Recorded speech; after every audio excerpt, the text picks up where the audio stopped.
baju uniform wanita SIB Goshen. Sebenarnya dress ini saya tidak sangka bersiap, sebab saya katakan pada Wang Jahit kawan saya semasa saya melihat tulis kerja pelayanan ini yang lepas, dia katakan mungkin susah untuk saya menyiapkan dalam satu minggu, sebab apabila saya dapat tulis saya terus beritahu dia tolong cepat baju saya yang ini adalah hadiah pemberian daripada pimpinan kerja ini semasa saya menyampaikan khotbah untuk Natal di gereja ini pada tahun 2022. Jadi saya gembira karena puji Tuhan dress siap tepat pada waktunya kemarin dan saya dapat memakai tanpa jubah sedikit pun. Dipuji Tuhan, semuanya karena berkat Tuhan. Amin. Siapa yang tidak kenal saya? Boleh nggak kembali-kembali yang tidak kenal saya? Ada yang memperkenalkan hari ini saya ingin memperkenalkan nama saya sebab orang kata dia bercakap-cakap begitu saya tidak tahu siapa dia. Nama saya Edna Singgoy. Teman adik semua, saya bukan pastor. Saya bukan siapa-siapa. Tapi saya percaya bahwa ini adalah visi Tuhan untuk saya. Salah satu visi Tuhan yang saya rasakan harus saya lakukan untuk memenuhi panggilan pelayanannya. Dan ini adalah salah satu bentuk pelayanan yang Tuhan ingin saya lakukan. Saya percaya itu. Jadi saya terima pelayanan itu dengan hati yang sangat bersukacita. Dan hari ini saya berterima kasih juga untuk pihak kepimpinan gereja saya Goshen untuk kepercayaan ini, untuk saya berkesempatan sekali lagi untuk menyampaikan firman Tuhan di tempat ini pada pagi hari ini. Jadi hari ini sebelum ini saya pernah menyampaikan firman Tuhan tentang Daniel. Mungkin ada yang lupa sudah. Tentang Rasul Paulus. Siapa yang masih ingat? Saya pernah berkhotbah untuk dua tokoh ini. Jadi hari ini tema gereja SIB Goshen untuk hari ini adalah apa itu? Mari kita sama-sama katakan berseru. Apa kata dusun kalau berseru? Entah apa sih terus main cakap cina. Sejak itu main-main sebentar. Berseru. Nunggu dusun berseru ya. Sama Prancis. Kalau dusun berseru. Mau paling murah deh. Saya pun tidak boleh translate kalau bahasa dusun, tapi dalam bahasa Ibrani, mari kita sama-sama belajar apa yang dimaksudkan dengan perkataan berseru. Apa itu berseru? Mari kita sama-sama. Kara, coba sama-sama. Kara, bahasa Ibrani kara.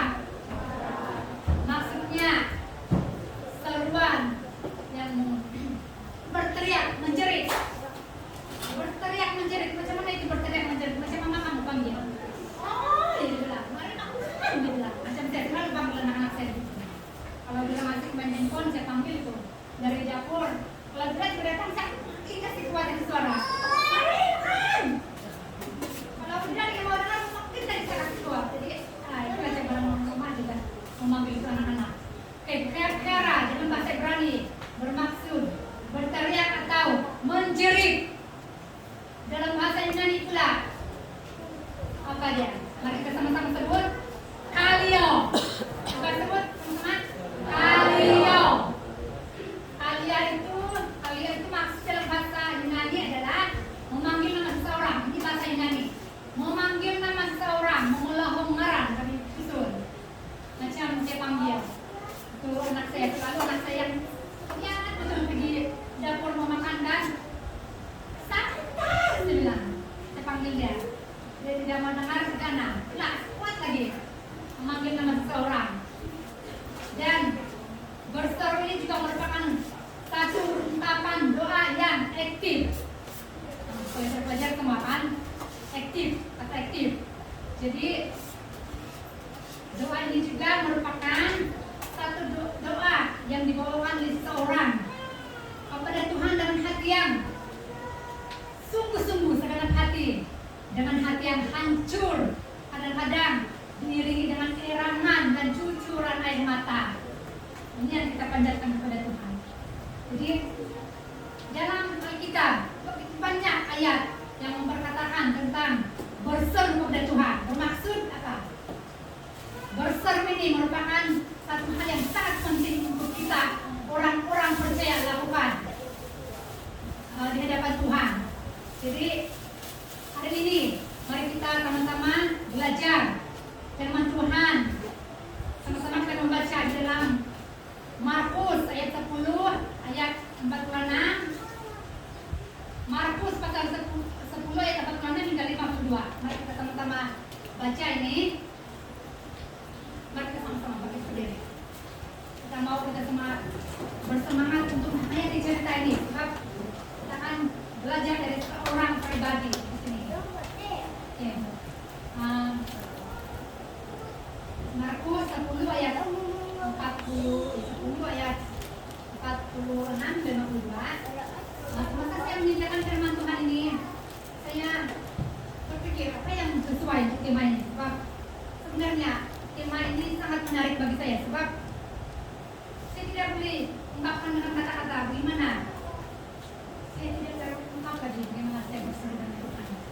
Memang banyak.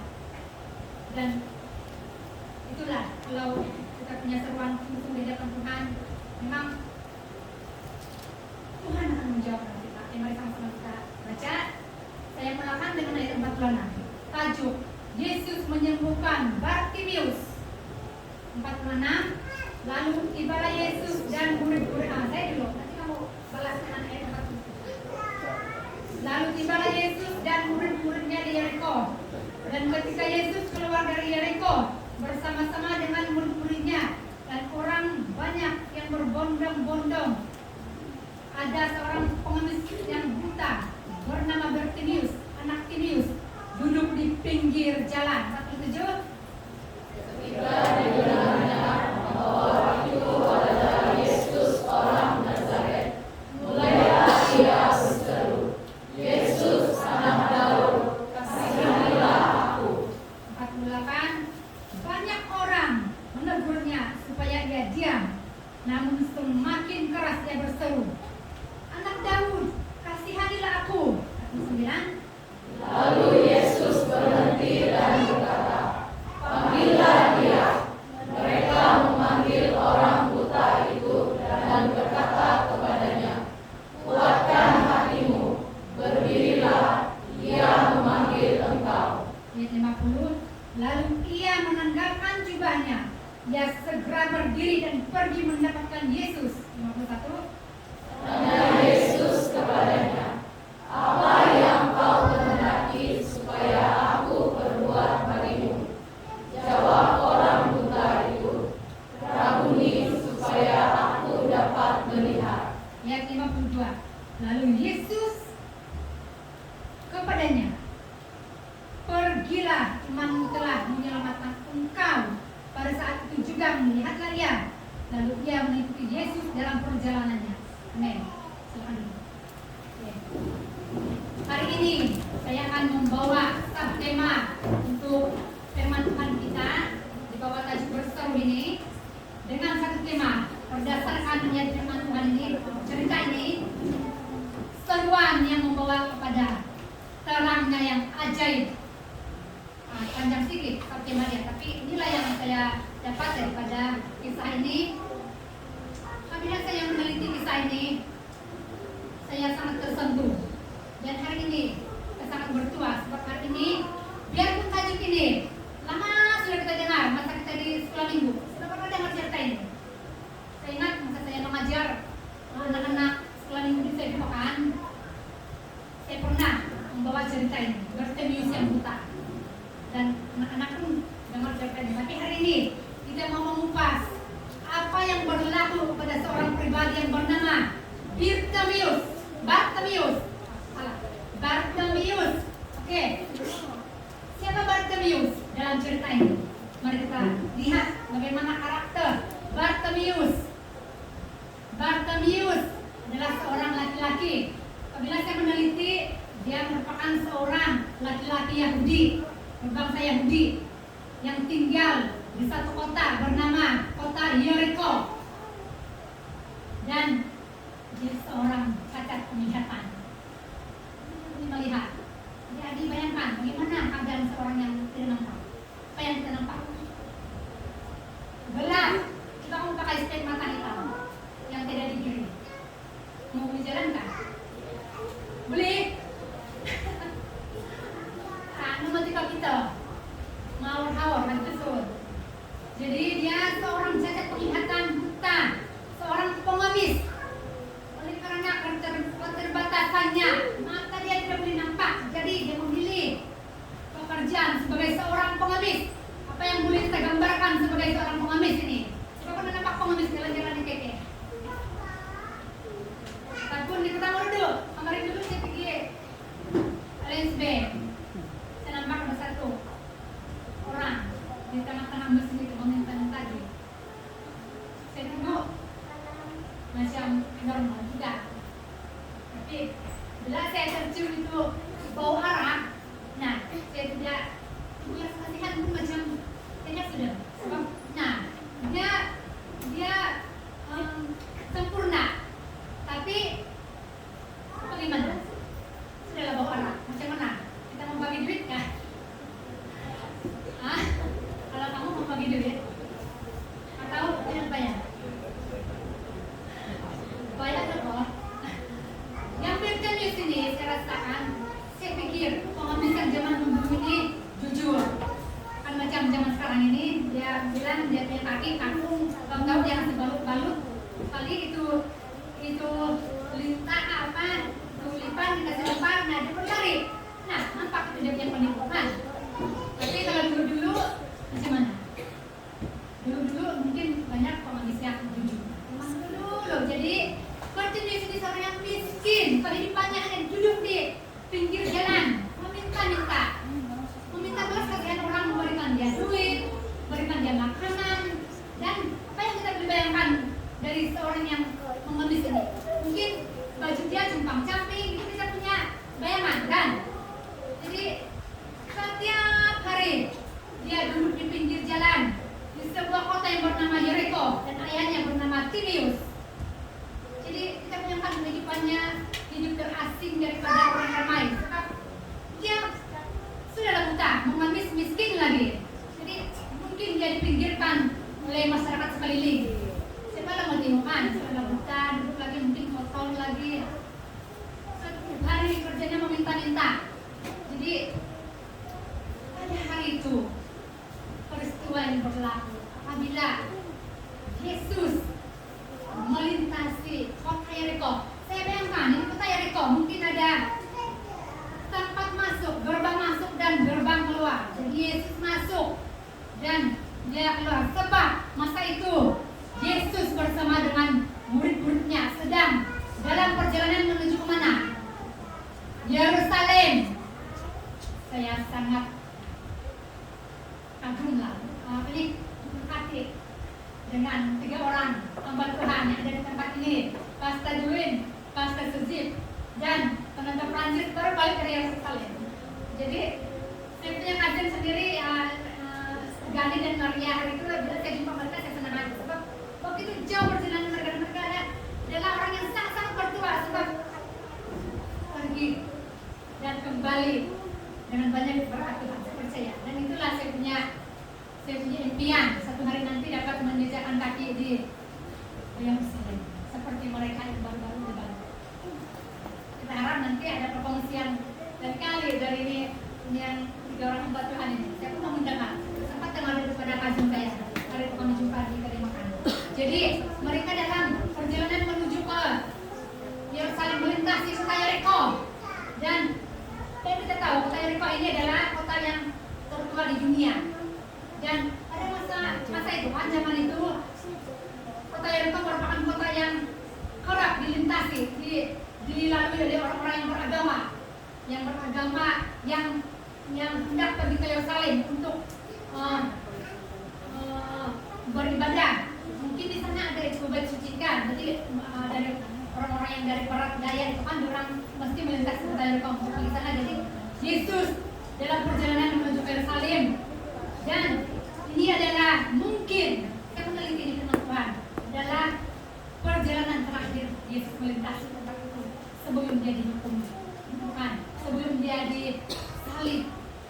di atas kasih dia saling serta. Saya meneliti cerita. Jadi pada masa itu seperti biasa Bartimeus ada di pinggir jalan. Jadi dalam cerita ini dia mendengar ramai orang macam oh iya, itu macam dia dengar hiruk pikuk. Apa yang maksud hiruk pikuk itu? Dia mendengar hiruk pikuk manusia ramai murid-murid Yesus, orang berbondong-bondong, bermaksud ramai orang yang sedang mengurusi Yesus. Jadi dia mencari tahu apa yang sedang berlaku. Apa yang sedang berlaku masa itu. Jadi ketika coba kita baca yang apa ini? Kita baca itu bagaimana respon dia semasa dia mendengar bahwa ada seorang yang sedang melintas di sana. Coba kita lihat apa dia punya respon. Ketika didengarnya bahwa itu adalah Yesus orang Nazaret, mulailah ia berseru. Apa yang dia serukan? Yesus anak Daud, kasihanilah aku. Okay. Sabteman firman Tuhan kita seruan yang membawa kemenangan yang ajaib. Jadi ada 3 poin yang saya mau bawa di sini. Yang pertama, poin yang membawa Bartimeus kepada terangnya yang ajaib adalah yang dilakukan saat ini. Apa yang Bartimeus buat ketika dia mendengar bahwa Yesus dari Nazaret, lalu di situ kita lihat bagaimana ketika didengarnya Yesus anak Daud, kasihanilah, dia berseru. Pertama yang dia buat yang membawa kepada dari kegelapan kepada terangnya yang ajaib adalah dia berseru kepada Tuhan dengan segenap hati. Dan apabila saya meneliti dalam Bible versi bahasa Inggris, dia bukan saja berseru dan berteriak, tetapi sambil menjejukkan mata. Yesus anak Daud, kasihanilah aku. Sambil duduk di pinggir jalan, dia tidak berdiri, dia duduk sambil dengan derai air mata dia memanggil Yesus. Kalau dalam bahasa Inggris, saya tengokkan lebih dengan segenap hati. And when he heard that his voice was Jesus of Nazareth, he began to cry out and say, Jesus, son of David, mercy on me, dia bilang. Mercy on me, dia bilang. Maksudnya kan dia menangis, dia berseru, sebab ada satu pengharapan dalam hatinya bahwa akan ada satu mukjizat yang orang ini akan lakukan kepada saya. Dan semasa dia menangis, mengatakan, Yesus anak Daud, berseru, Yesus anak Daud, kasihanilah aku, dengan derai dari mata. Dia seolah-olah mengeluarkan ledakan-ledakan beban yang tidak tertanggung lagi dengan hati yang hancur. Berseru, meminta belas kasihan Tuhan. Jadi Bartimeus dalam keinginan yang tinggi mendapatkan mujizat Tuhan dan tidak mau melepaskan, tidak mau mensia-siakan kesempatan yang ada itu ya, hari itu. Jadi ya, kita bayangkan bagaimana dia menangis dengan derai air mata dia ketika dia mendengar bahwa Yesus dari Nazaret itu yang limpah masa itu. Mungkin dalam hatinya kalau dia boleh melompat dia melompat, sebab dia sudah mendengar berita tentang Yesus yang penuh belas kasihan dengan kuasanya boleh melakukan mukjizat kesembuhan. Jadi bagaimana dengan kita? Adakah kita selama ini pernah menginginkan sesuatu dari Tuhan? Macam kita sebagai seorang pelajar adik-adik semua, kamu menginginkan sesuatu yang sangat-sangat kamu impikan. Adakah kamu pernah datang kepada Tuhan berseru dengan segenap hati memohon belas kasihan Tuhan untuk menolong? Ya adik-adik. Jadi saya teringat satu minggu yang lalu di sekolah. Denny anak saya 2 orang sekolah di PG. Satu tingkatan 5, satu tingkatan 4. Dua-duanya sains stream. Jadi masa saya ambil mereka yang 1 minggu yang sebelum cuti itu anak saya laki-laki kata, "Mami jangan ambil saya awalan jam 5 baru mami ambil jam 5 petang sebab banyak betul kerja ini saya stream," dia cakap. Banyak homework. Saya mau kasih siap ini homework saya sebelum mami datang supaya 1 minggu di rumah itu saya boleh fokus belajar, dia bilang. Sebab sebaik saja habis cuti sekolah itu kan, terus exam. Yang hari pertama buka sekolah exam, jadi dia tidak mau membawa itu homework dia untuk 1 minggu itu. Jadi bila dia di rumah, pertengahan minggu dia mengeluh pada saya. Bilang, "Mami, susah lah ini Mami. Ini saya stream ini banyak mau belajar. Saya tidak sanggup lah ini Mami. Saya mau pergi masuk komers," dia bilang. Maksudnya kan yang saya tahu saya tidak boleh dapat banyak E. Tapi kalau saya di komers, saya dapat full D, dia bilang. Sebab ini anak saya ini, Aceh ini memang boleh dikatakan Tuhan memberkati dia. Jadi dalam kecerdasannya belajar. Jadi dia bilang, "Mami," dia bilang, "saya tidak mau sudah di stream," dia bilang, "saya surrender," dia bilang. Mari, saya sebagai mama kan, saya tidak boleh kata lagi. Dia mengeluh, "Tidak mau lama itu, saya sangat selesai," dia bilang. Dia, "Apa ini? Kau tidak boleh belajar dengan itu kemampuan kau tahu," saya bilang. "Apa yang kau belajar ini kan? Pertama, kamu mesti utamakan Tuhan, berdoa. Berseru kepada Tuhan, Tuhan, tolong saya Tuhan, supaya saya boleh memahami, saya boleh membahagikan masa saya, boleh membuat nota yang bagus untuk saya dapat ingat semasa exam nanti. Bukan serabu kau punya pikiran." Saya bilang, Tuhan yang memberikan hikmatan kebijaksanaan. Dia yang memberi kebijaksanaan kepada kau, saya bilang. Kalau itu Aceh saya, "Kamu bilang Mami berdoa untuk kau saat ini," saya cakap. Jadi dia tahu saja, saya doakan dia. Kau di bilik kau sebelum kau belajar, kau berteriaklah. Kau doakan kepada Tuhan, Tuhan, tolong saya Tuhan, berkati usaha saya Tuhan, supaya saya boleh pikiran saya lapang, saya boleh ingat semua apa yang saya belajar, boleh masuk dalam otak saya. Begitu kau cakap. Kan kau anggap kesusahan kau itu. Begitu memang untuk mencapai kejayaan tidak mudah, mesti melalui proses yang susah, saya cakap. Saya sebagai mama begitulah menurut saya. Dan dia tunduk saja sama saya di doakan. Saya ada kuasa dalam doa. Sungguh-sungguh kita panjatkan kepada Tuhan. Ya, amin. Cuma di anak semua nih yang sedang dalam bangku sekolah ini, jangan sia-siakan peluang kamu yang ada. Belajarlah dengan ambillah peluang untuk belajar bersungguh-sungguh, karena itulah tanggung jawab kamu. Dan jangan lupa utamakan Tuhan, karena Tuhan mengatakan, "Carilah dahulu kerajaan Allah dan kebenarannya, maka semuanya akan ditambahkan kepada kalian semua." Jadi dalam Mazmur 50:15 mengatakan, "Berserulah kepada waktu kesesakan, aku akan meluputkan engkau dan engkau akan memuliakan aku." Jadi tidak mustahil bagi Tuhan. Bagi kamu yang merasa susah, sangat stres dengan belajar, serahkan kepada Tuhan. Seperti anak saya itu. Kalau anak saya yang perempuan itu relax saja, sebab dia memang sudah kebal. Anak saya yang tengah 5 itu. Jadi saya juga ingin menyaksikan semula bagaimana saya berseru dengan hati yang hancur kepada Tuhan. Semasa saya sakit itu kan, yang saya mengalami penyakit paru-paru, didiagnosis dokter menghadapi masalah paru-paru sebelah kanan itu.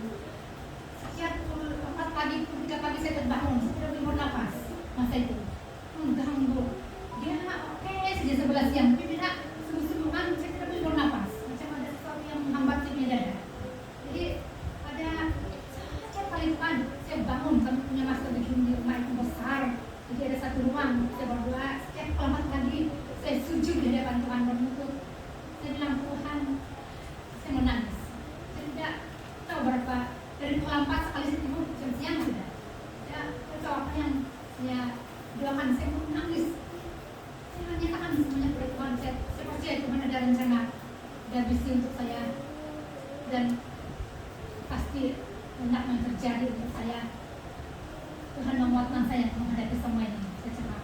Jadi semasa dokter di Greenhouse itu, saya ambil sedikit dari kesaksian saya, mengatakan bahwa kamu mesti dibedah itu dokter di Negeles, dokter pakar bedah itu balik ke izin 40 hari, di 30 hari kan saya kena siang di KPJ kan, saya berdoa dengan kakak saya menemani saya sepanjang hari itu, dari malam itu siangnya kakak saya kasih kawan, kami berdoa bergumul supaya untuk pakar bedah di KPJ tidak kan lantak mau bedah saya, sebab oleh betul tinggal mau bedah di yang bulan 11 tahun lepas. Jadi saya berseru berdoa di rumah kami di UK. Kakak saya bilang, tolong adik saya, benar, saya akan menuntut kamu menangis supaya dokter itu tidak lantak nanti anak bedah. Bukan itu, kelima luar biasa semasa kami jumpa dengan itu dokter pakar surgeon di KPJ itu kan. Saya sudah nampak tes kau, bilang ke dokter. Sebenarnya ini perlu dibedah sebab kau boleh bila masa ini stop kau punya pernapasan sebab kalau kau tidak boleh mengembang dengan baik. Saya nampak ini hasil scan dari legal dia bilang. Tapi saya percaya, saya tahu kau kuat dia bilang. Saya bagi peluang kau untuk repeat scan bulan 11 dia bilang. Pada masa itu bulan 10 saya jumpa dia saya masih dari legal. Jadi yang bulan Tuhan dia tidak lantang mati begini tarik saya mau bedah. Jadi puji Tuhan itu kan jawaban doa daripada saya dan kakak saya yang betul kami sungguh-sungguh segenap hati kami datang kepada Tuhan. Bulan 11 itu masih statis, tapi dia tidak ada halangan untuk saya dibedah masa itu kan ujung bulan 11. Jadi dulu katakan sebenarnya kalau tidak boleh sudah dikasih lama sudah dibedah, tapi begini saya kasih kau tarik bulan 1, tapi dalam beda bilang masa sepanjang bulan 12 ini call saya, dia bilang sama suami saya, kalau dia sesak nafas, kontak saya, udah spot bawa dia di KPJ, saya bedah dia di sebab ini kau punya istri belum mati, dia bilang kan bulan 11 saya cakap jadi bulan 12 itu kan saya dipantang oleh suami saya sepanjang bulan 1 kemudian dia puji Tuhan, memang Tuhan tidak mustahil bagi Tuhan, mukjizat terjadi. Jadi saya tidak jadi dibedah, bahkan Tuhan menyembuhkan saya tepat pada masanya di hari Paskah. Jadi itulah yang pertama itu saya ulang sekali lagi. Pertama poin yang kami buat adalah berseru tidak mustahil bagi Tuhan, pasti Tuhan menjawab doa kita.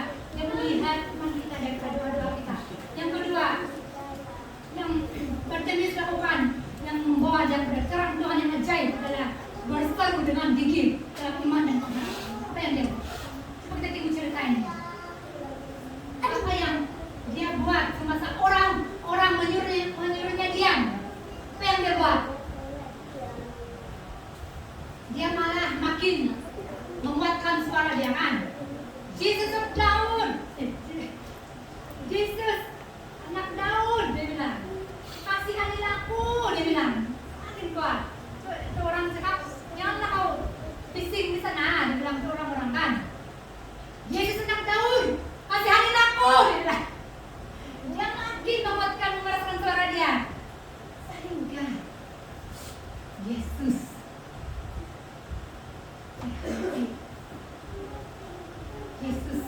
meresponi dia. Jadi Bartimeus buta secara fisik, tapi dia tidak buta rohani. Dia memanggil Yesus anak Daud merupakan satu hal yang luar biasa. Sebab Yesus anak Daud ini hanya untuk gelaran untuk Mesias bagi orang Israel. Tetapi ramai orang yang berbondong-bondong saat itu kan, dia tahu itulah Mesias yang ditunggu oleh orang Israel. Tetapi bagaimana dengan Bartimeus? Dia tidak memanggil Yesus orang ajaib, jangan dia panggil begitu. Apa yang dia katakan? Yesus anak Daud, yang bermaksud dia tahu betul bahwa Yesus itu adalah seorang Mesias yang dijanjikan Tuhan untuk menjadi penyelamat. Jadi menjadi juru selamat. Jadi satu hal yang kita pikirkan bagaimana dia boleh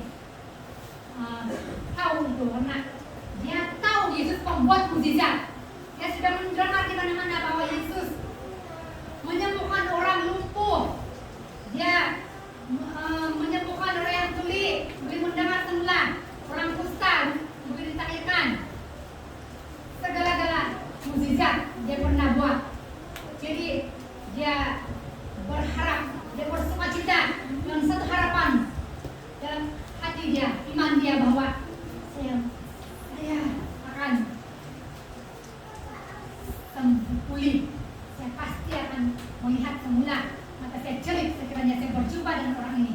Tetapi keterbatasannya, dia buta kan, misalnya dia lari pergi dekat sama Yesus kan. Apa yang mampu dia buat? Pasti dia boleh buat, sebab dia tidak boleh nampak kan. Apa yang dia mampu buat? Dia semua. Hah? Coba kamu sebut apa yang dia cakap itu kuat. Boleh kan? Jangan suara yang kuat. Dia hanya mau menjerit. Dia tidak boleh. Oh, dia dengar ada Yesus kan? Terus dia lari ke dekat Yesus. Boleh kan dia buat begitu? Sebab dia buta. Jadi dia hanya mampu mengeraskan suara dia. Yesus anak Daud, kasihanilah aku, dia bilang. Dia berulang-ulang menyebut itu, memanggil Yesus dengan suara yang keras. Bermaksud dia ada iman, kegigihan, iman dia betul-betul mau berjumpa dengan Yesus, karena hanya Yesus itu Mesias yang dia yakini boleh memulihkan matanya. Jadi dia tidak perlu halangan-halangan daripada orang yang menghalang dia, menyuruhnya diam. Dia percaya bahwa Yesus akan memulihkan dia daripada kegelapan yang selama ini dia alaminya selama mungkin sekian lama, kita tidak tahu dari bila lagi itu dia punya mata itu, dia buta. Jadi apa yang dia dapat daripada kegigihan imannya itu? Kegigihannya untuk berteriak, memanggil Yesus anak Daud, kasihanilah aku, menarik perhatian Yesus, dan dia mengalami satu transformasi daripada kegelapan kepada terangnya yang ajaib. Jadi dia yang kedua, berseru dengan gigi dalam iman dan pengharapan. Jadi mungkin selama ini ada banyak hal yang menghalang kita datang kepada Tuhan. Hari-hari ini banyak godaan. Apalagi kita sekarang ini dalam gadget, banyak itu media-media sosial yang memperlihatkan hal-hal yang menjadi ikutan zaman sekarang. Saya heran. Sekarang ini kan ada satu yang menjadi ikutan, pasangan suami istri. Kamu tahu kan? Itu istri kan selalu berkasar sama suami dia, macam dia mengajar orang supaya kamu mau berkata segala perkataan yang kotor, yang kasar. Jadi mereka buat sebagai satu tarikan untuk view semakin banyak. Tapi itu yang menjadi, saya tengok di komen-komen kan, saya tengok sangat imbas. Banyak yang memuji, menjadikan mereka sebagai ikon. Yang mana itu? Bagus gak itu? Menjadi contoh. Yang membentak-bentak, lepas itu kata-kata kotor yang keluar dari mulut, yang tidak seharusnya kepada suami dia. Dan tidak bagus itu. Kita ikut begitu. Kalau ada begitu kan, kamu kasih impas saja itu. Kalau di komen-komen. Semua kan salah satu cabaran masa kini. Dan satu lagi cabaran masa kini.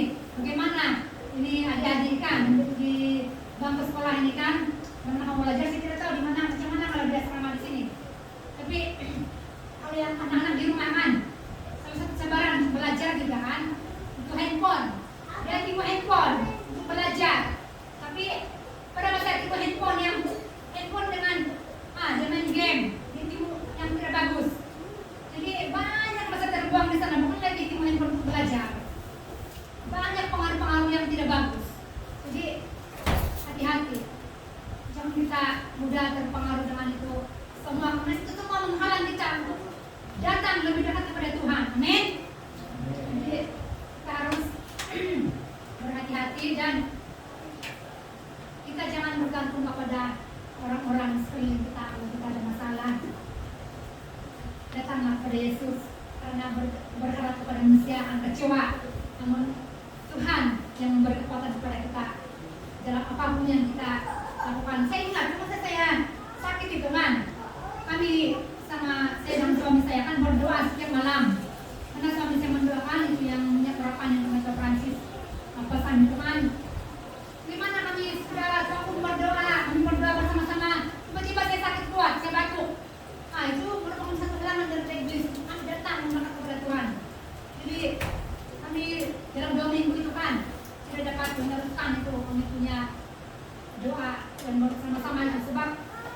dia tidak membenarkan saya batuk.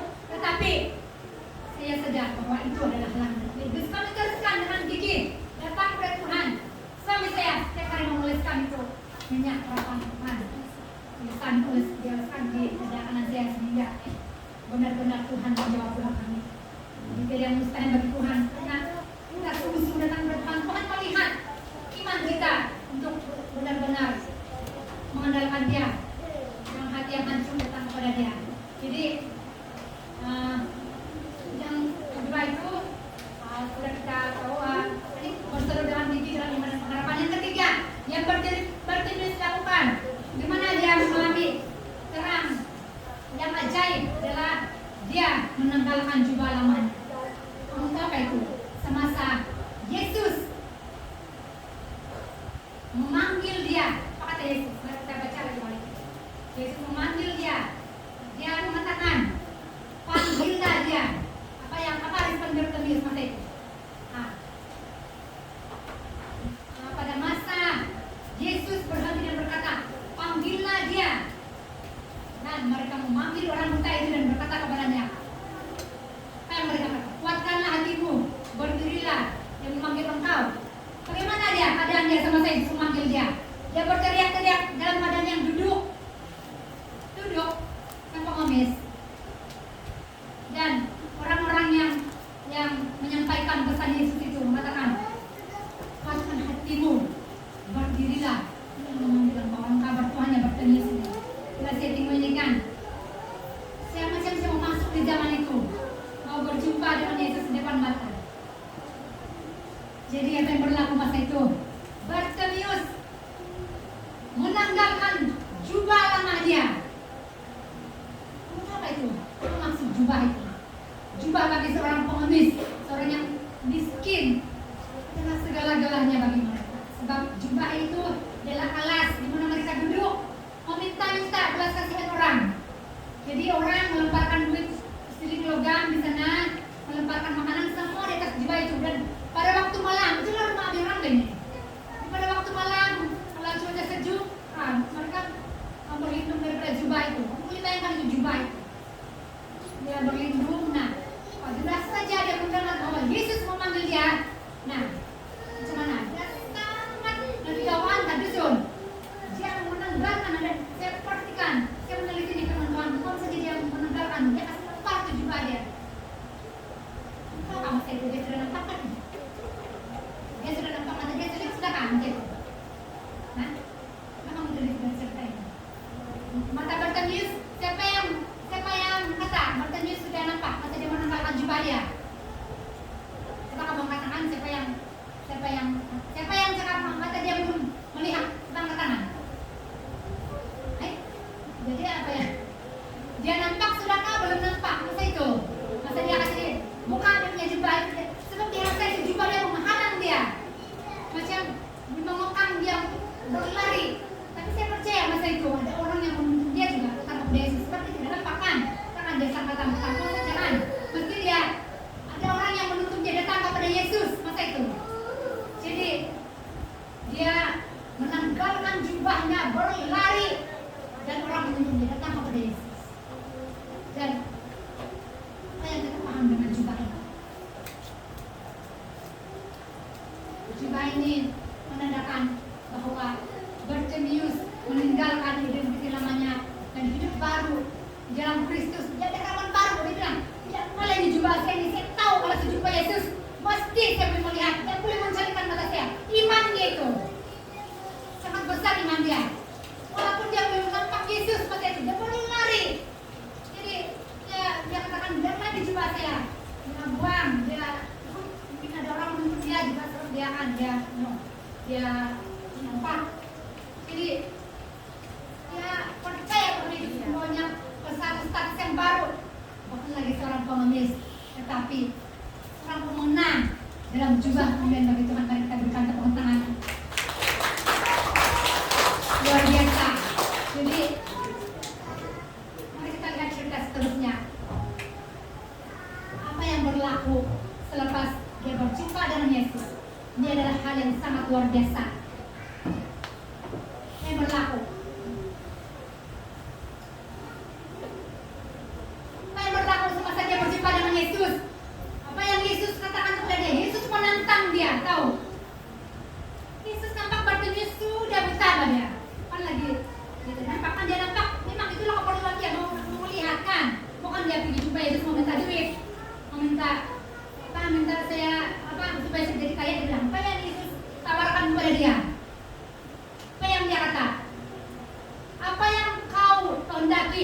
supaya aku berbuat bagimu, kata Yesus. Sangat bertuan Bartimeus kan. Sudahlah dia nampak Yesus di depan-depan, bukan dia berdiri di depan Yesus. Dia ditawarkan, Yesus bertanya kepada dia, yang kita ini kan mau berdoakan. Tapi ini Bartimeus, dia di depan Tuhan Yesus. Jadi persoalannya di sini, mengapa Yesus bertanya? Sebenarnya Yesus sudah tahu bahwa kebutuhan Bartimeus itu adalah supaya dia boleh melihat, matanya menjadi celik. Tetapi kenapa Yesus bertanya? Saya ingin bertanya kepada Tuna atau Cikgu Jack. Selalu saya tanya kalau saya berdoa. Kenapa Yesus bertanya? Mau kasih musik itu kita punya minder. Kenapa Yesus tanya Bartimeus? Sedangkan dia nampak sudah Bartimeus buta.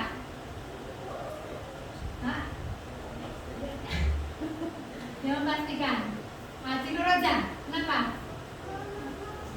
Sama tadi Cikgu tanya, kenapa dia tanya itu apa? Bartimeus. Kenapa dia tanya lagi? Apa yang engkau hendaki ya perbuat bagimu? Nah, dia nampak sudah Bartimeus buta, bahkan bukan dia di pinggir jalan minta duit kan? Kenapa dia tanya lagi? Apa pendapat? Siapa yang boleh kasih saya jawaban mungkin? Saya tadi hadiah kali, saya tidak tahu. Saya main Krismas dulu, saya ada hadiah. Apa? Kenapa? Siapa yang boleh tolong saya jawab? Nah, kenapa? Kenapa Yesus bertanya? Saya tidak mau habis sudah kita punya khotbah ini. Sisi ini, kenapa Tuhan Yesus bertanya kepada Bartimeus, apa yang kau hendaki supaya aku perbuat bagimu? Mesti ada sebab dia sudah nampak Bartimeus buta. Di depan dia seorang buta, cacat penglihatan. Tentulah dia mau supaya mata dia nampakkan, sebab bukan dia mau ngemis hidup di jalan. Bukan dia bilang, sebagai saya beri Tuhan, dia bilang begitu. Apa sebabnya ini? Tidak salah pun tidak apa. Untuk dia memastikan supaya dia benar-benar mengasihi Yesus. Betul. Iman percayanya memberi itu yang saya mau. Iman percaya. Ya, Yesus mau melihat iman percaya Bartimeus bahwa Yesus boleh menyembuhkan matanya yang buta. Mari kita berikan tepukan untuk ini.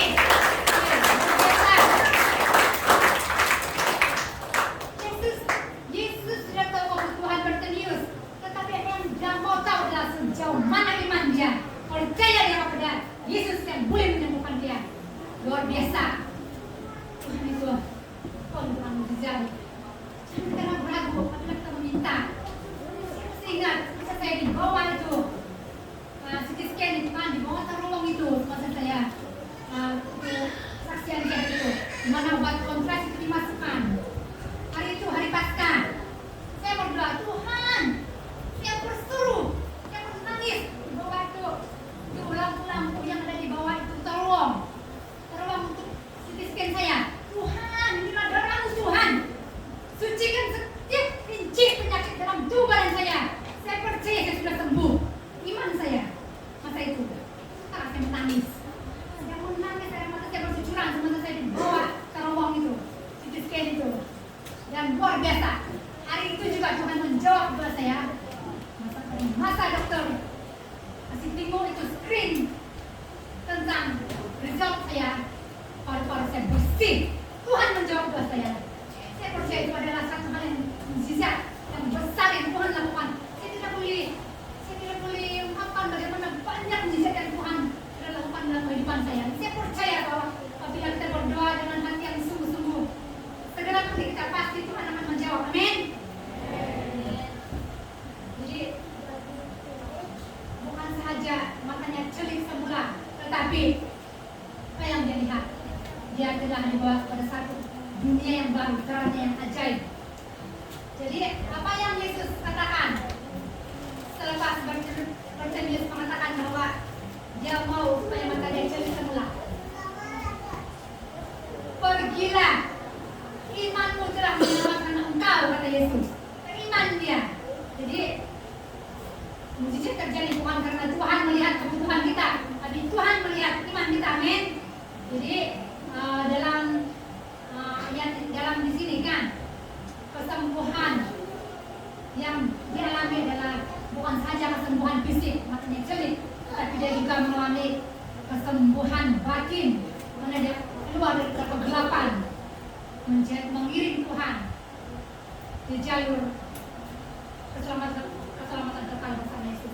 Dan saya mau kembali kepada apa yang dikatakan kepada kita sebenarnya tadi mengenai jiwa-jiwa. Apa yang dimaksudkan dengan jiwa untuk kita semua? Apa yang selama ini menjadi jiwa lama kita? Untuk adik-adik semua ini mungkin masih lagi hidup dalam satu kehidupan yang tidak berkenan di hadapan Tuhan. Mungkin ada jiwa melawan orang tua, ada jiwa mencuri, ada jiwa pemarah, ada jiwa pentingkan diri sendiri, jiwa pemalas. Semua jiwa-jiwa yang tidak baik itu tanggalkan dari kehidupan kita semua. Jiwa dari hati semuanya Tuhan tidak berkenan di hadapan Tuhan. Mari kita tanggalkan semua itu dan kita mengenakan jiwa baru, yaitu menjadi manusia yang baru di hadapan Tuhan, memikirkan hal-hal yang baik saja. Semasa saya dijodohkan oleh Harvard Academy untuk sahabat seluruh Asia itu kan, mereka mengatakan, bertanya kepada saya, permulaan, dia tanya, apa yang mengganggu pikiran kau benar? Dia katakan, kamu tahukah orang-orang sakit ini? Dia bilang, rahasia kesembuhan. Dia bilang, ada dalam Filipi pasal 4 ayat 8. Boleh ditayangkan ke kita? Filipi pasal 4 ayat 8. Kamu lihat, kamu baca bersama teman kami, dia cakap, itu tim pendoa sahabat itu yang mendoakan saya itu dalam video call itu, yang akhirnya saya sembuh. Jadi Filipi pasal 4 ayat 8. Jadi akhirnya, mari kita baca bersama-sama. Jadi akhirnya saudara-saudara, semua yang benar, semua yang mulia, semua yang adil, semua yang suci, semua yang manis, semua yang sedap didengar, semua yang disebut kebajikan dan patut dipuji, pikirkanlah semuanya itu. Amin. Mari kita katakan, tokoh tua dia yang pendoa sahabat itu kan di video call itu menyinak rahasia bagaimana manusia bebas dari penyakit. Pikirkan semua itu. Saya cakap, kalau selama ini banyak yang mengganggu sampah saraf, yang mengganggu pikiran kau, kosongkan semua itu dan kondi dengan yang ini dibagi saya dengan Tuhan ini. Jadi sebab dosa menjadi penghalang untuk kita menerima mukjizat yang luar biasa dari Tuhan. Karena dosa, ya saya yang bersembilan ayat 2 mengatakan dosa menjadi pemisah antara kita dan Tuhan, sehingga Tuhan tidak mendengar doa kita. Jadi tanggalkan semua jiwa-jiwa yang tidak baik. Adik-adik, jadi kesimpulan berapa poin yang kita dapat hari ini? 3 poin penting yang kita belajar daripada Bartimeus yang matanya dicelikan oleh Tuhan, sembuh oleh Tuhan. Yang pertama, berseru kepada Tuhan dan segenap hati, dengan hati yang hancur, bukanlah kepada Tuhan. Dalam pergumulan apapun kamu sebagai pelajar yang bekerja, yang apapun pekerjaan kita, banyak masalah-masalah di zaman dunia, masalah tinggi keuangan, masalah keuangan yang membuat kita lemah, tapi apa yang Tuhan katakan, berseru kepada Tuhan dengan segenap hati, pasti Dia akan menjawab. Dan yang kedua, berseru dengan gigih dalam iman dan pengharapan. Dan yang ketiga, kita menanggalkan jubah lama. Apa jubah lama tadi? Jubah pemalas, semua yang tidak baik itu semua jubah-jubah yang lama. Jadi kita pikirkan apa yang tadi kita baca sedang yang dalam Filipi itu. Jadi kesimpulan firman Tuhan kita pada hari ini, mukjizat yang datang lewat satu cara yaitu iman. Artinya semua orang yang datang pada Tuhan harus percaya, harus beriman penuh bahwa Tuhan ada, bahwa Tuhan hidup. Tuhan bisa menolong permohonan Anda. Jadi Yesus mau menolong karena Yesus penuh dengan belas kasihan, penuh dengan kasih. Yesus mau menolong karena apa? Karena kuasanya yang tidak terbatas. Amin. Haleluya. Mari kita semua bangkit berdiri. Saya percaya bahwa Bartimeus ini iman timbul dari pendengaran dia tentang Yesus. Di mana dia sudah mendengar di mana-mana Yesus sudah membuat mukjizat.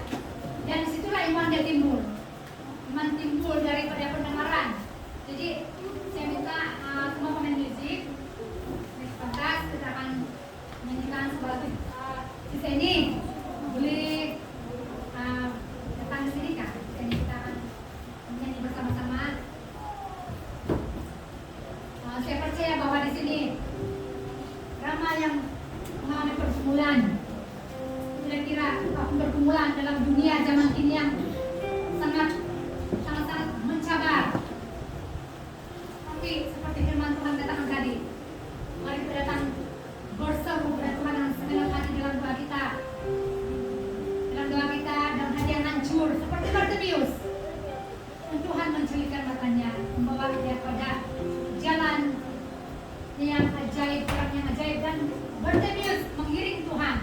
Selepas itu dia mengikut jalan Tuhan, dan bukan saja fisiknya dipulihkan, tetapi dia mendapat jalan keselamatan kekal bersama Yesus. Amin. Mari kita nyanyikan pujian ini. Aku percaya karena semoga saya sakit di Tuhan luar biasa. Ini kata semasa ini penatua sama Pastor Dwin, penatua semua datang di rumah untuk mendoakan rumah saya dan sekeliling rumah saya. Sebelum balik pastor ini bagi saya satu lembaran kertas. Jadi dia cakap, lagu ini ya, saya pasti kau sembuh, saya pasti kau sembuh dari penyakit ini, saya yakin. Selepas kau sembuh, kau akan menyanyikan lagu pujian ini. Dia cakap, waktu itu saya sakit, mari datang di rumah, kan saya menangis lah waktu itu.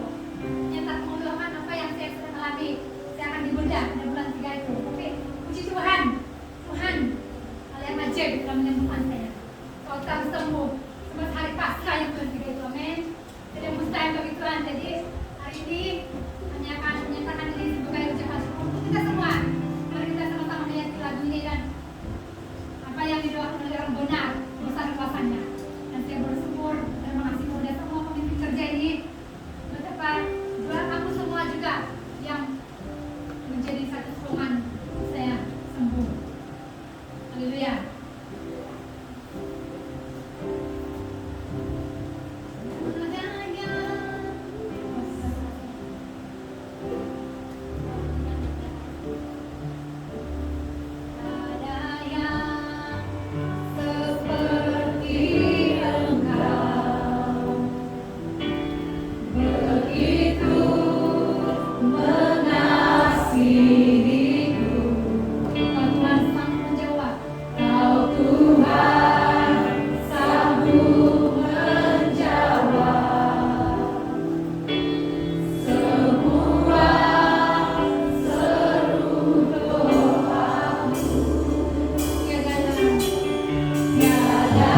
Tapi doa kami sudah mulai molak Tuhan. Sudah sungguh-sungguh yang sama Tuhan. Sekarang Tuhan kami mau mengubah Tuhan.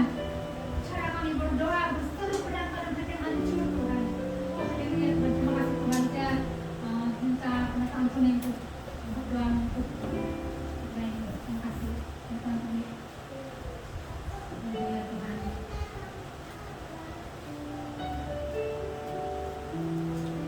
Bapak Surga kemuliaan untuk puji Tuhan. Terima kasih Bapak yang memberikan berkat semua Bapak ini. Lewat firman-Mu yang disampaikan hamba-Mu, begitu jelas bagi kami Bapak bahwa semua hanya Engkau yang harus mampu dan tidak ada tempat kami bersandar berseru, hanya Engkau saja.